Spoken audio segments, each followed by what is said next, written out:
Welcome to another match of Affinity, where I get to relax after playing Standard, which is nowhere near as fun as playing Affinity, let's just be honest.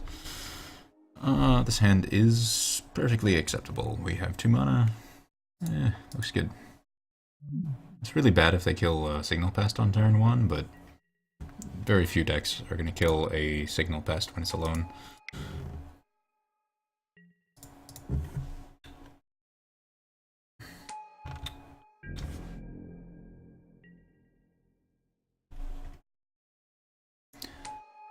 Especially not another Affinity player. As far as the Affinity Mirror goes, this hand looks decent. Steel Overseer is definitely the best card of the matchup, but we do lack quite a bit on the flyer count, which could be problematic.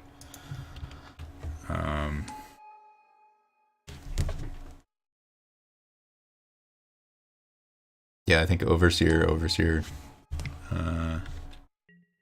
should be pretty good. Yeah, this is what we need to worry about. It's just a fast plating equipped up to the Ornithopter and doing a bunch of damage. Land would be amazing here, so we can get the Ravager down this turn. So we can do double spell instead of just cast one thing. Excellent. Another Overseer, Ravager. And the next turn we can do Master and animate Blink Moth, activate 2 Steel Overseers, and probably win the turn after that.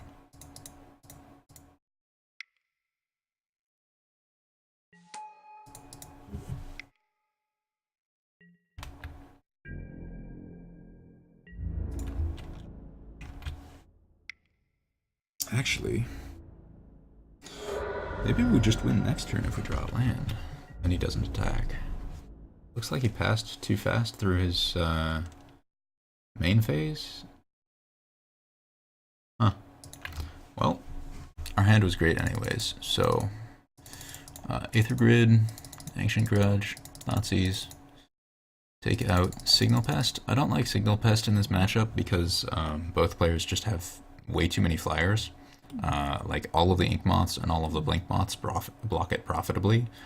And so it's just kind of low impact. The life gain from Vault Scourge is actually quite relevant.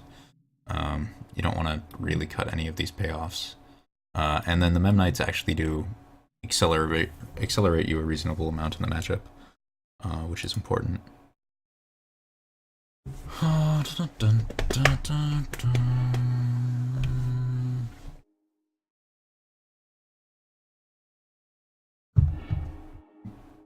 So this hand is... Ugh. So it has grid, but it doesn't have a lot of artifacts, and it has no acceleration. So this is quite mediocre. That said...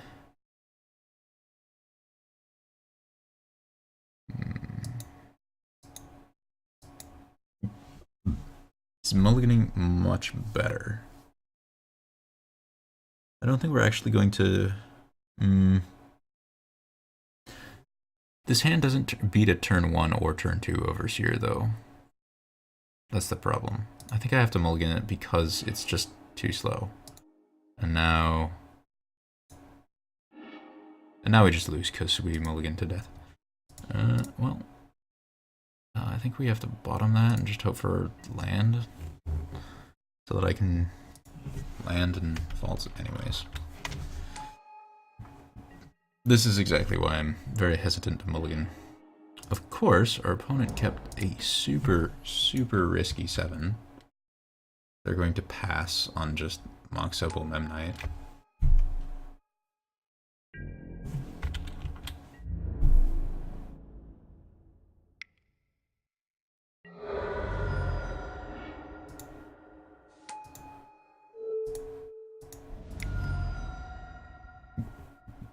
I'm very curious what possessed him to be this greedy. I don't think I would ever keep... Oh, come on, Magic Online. Don't be like this. I don't think I would ever keep a hand that required it to draw you know, a land or a 0-drop before it did literally anything at all. At least certainly not a 7-card hand that did that. Especially not one on the play. It's just unconscionably risky.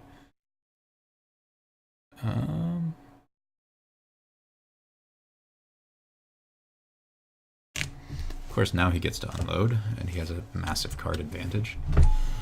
But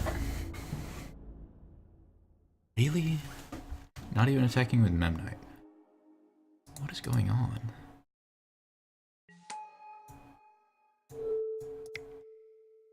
I'm betting that he Galvanic Blasts the Vault Scourge, but why not attack with Memnite?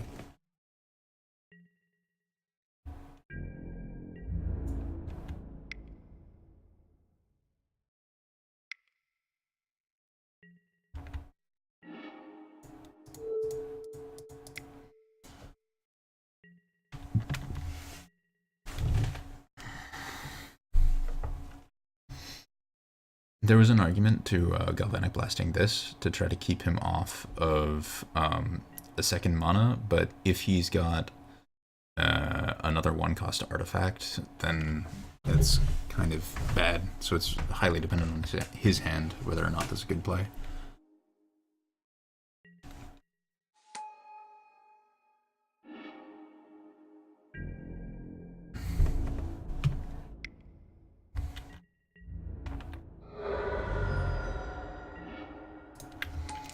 At this point, I think we're down very, very significantly. Just card-wise. Mulliganing to 5.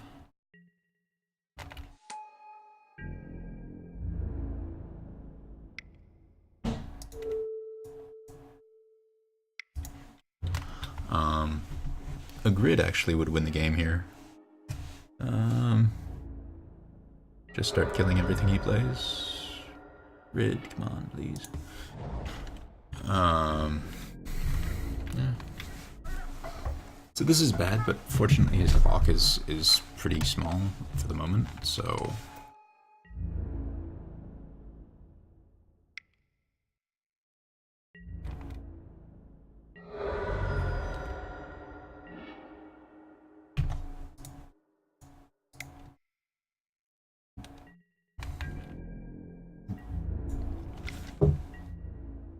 Actually, I probably should have just kept that back to make him block one of his creatures, come to think of it. Since I'm not racing him with poison in any way. I was hoping to like bait an Ancient Grudge, but there's no reason he'd go for it. Ugh.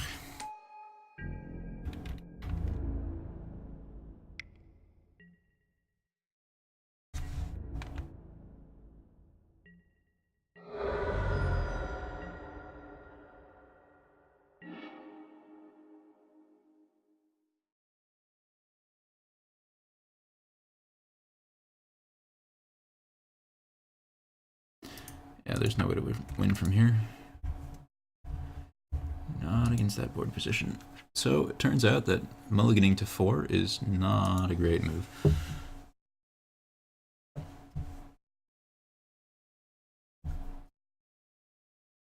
Man, if we had kept the first hand, that would have been such an easy victory. And again, I don't like counting on your opponents keeping garbage, unkeepable hands for your hands to be good. But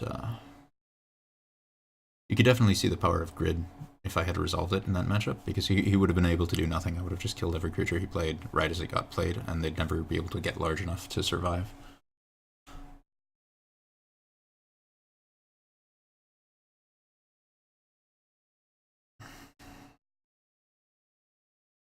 The note, I'm probably not going to be playing my tightest games of Affinity. I'm just kind of trying to unwind after far too much standard.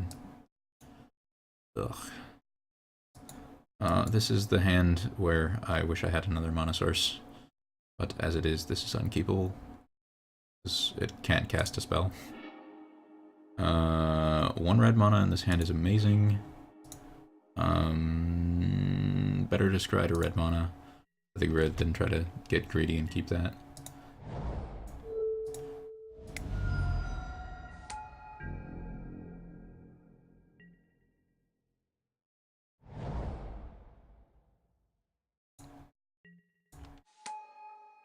Hmm.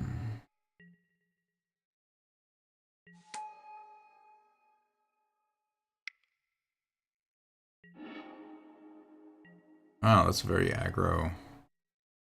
Galvanic Blast.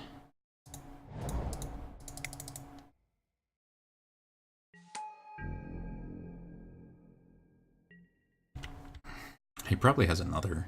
I don't know why you'd waste a Galvanic Blast on just a Vault Scourge if you don't have another control card. Because if I get to untap with Steel Overseer, kind of a... Why would you do that? Oh, another... No. He's got his own Overseer.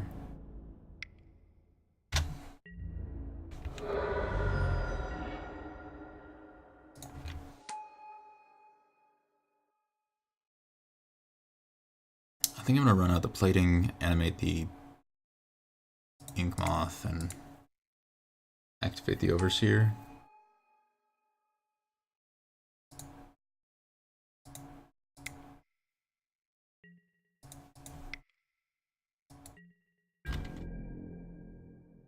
I'm doing this all on my turn so that he can't get me with some random weird card.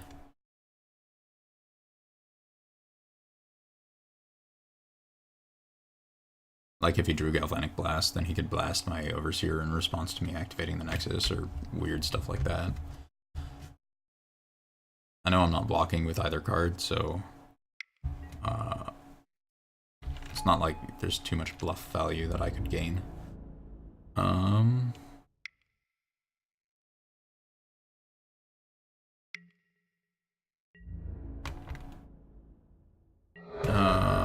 So he probably has some sort of Galvanic Blast or something to destroy the Ink Moth. So let's see, I'm dead next turn, I think. Is that true? To his Ink Moth. I think I have to sit on my stuff this turn, plan to animate Blink Moth and block his Ink Moth or creature, and then hope that he exposes himself to me attacking in with Ink Moth next turn for lethal. Because I can't animate Ink Moth for lethal, right? So it'll be 3 counters plus 5 artifacts is 8.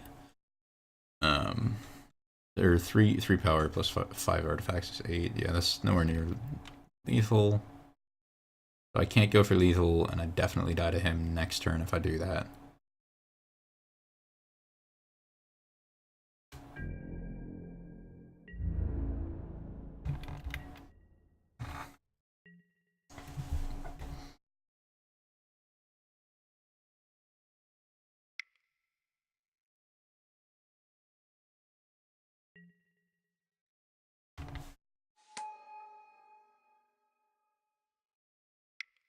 I mean, I suppose I could have played to the line of him being really bad, but...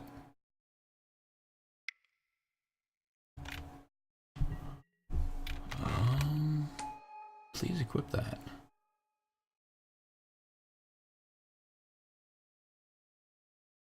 Please equip that and attack.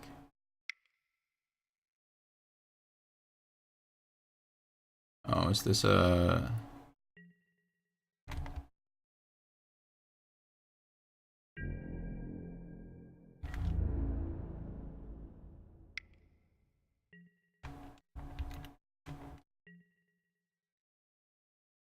So this is attacking for 11 plus 2. He can attack for 13, but he cannot eat stuff for more damage because he dies.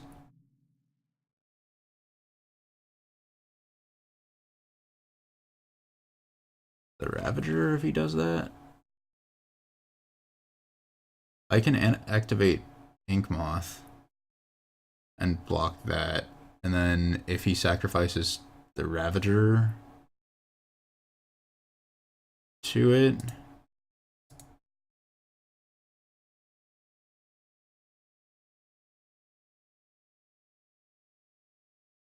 I don't... So let's think. So right now, I'm going to have, as things stand, I have 1, 2, 3, 4, plus 5. I need one more zero-cost artifact or land. Wins me the game. As it is.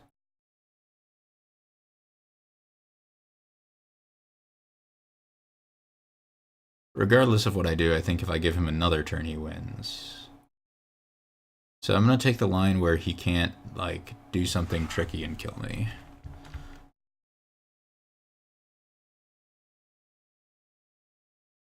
Because if I force him to sacrifice the Ravager... So if I animate Inkmoth and block here, and he sacks the Ravager and some stuff to move counters over to here, then if I'm forced to use the Welding Jar there, that takes, because I have one less artifact, that takes away my chance of doing lethal by so much that it's not worth the value that I make him spew off, is what I'm getting at.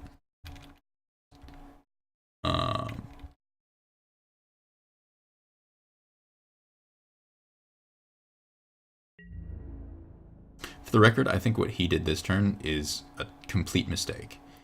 I have on board far too close to lethal for letting him go shields down this turn to be a good idea. See, he should have played it slower and less greedy, and not done an attack like this. Unless, actually, he could play an Ornithopter. If he has an Ornithopter right here, then it's fine.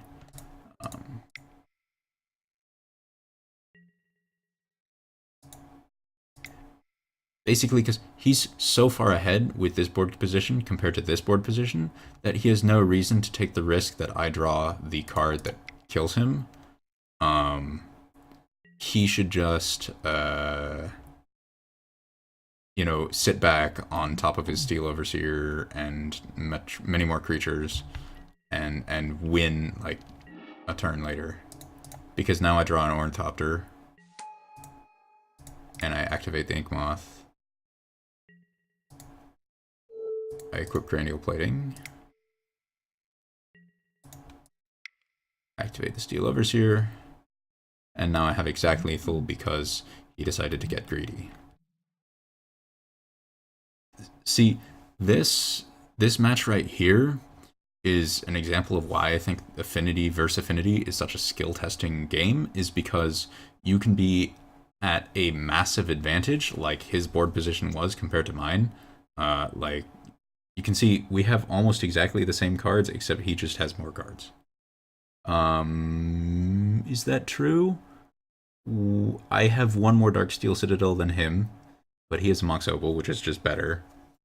And other than that, we have exactly the same cards, except because he overextended, I won. Anyways, enough about that. Come back for the next match.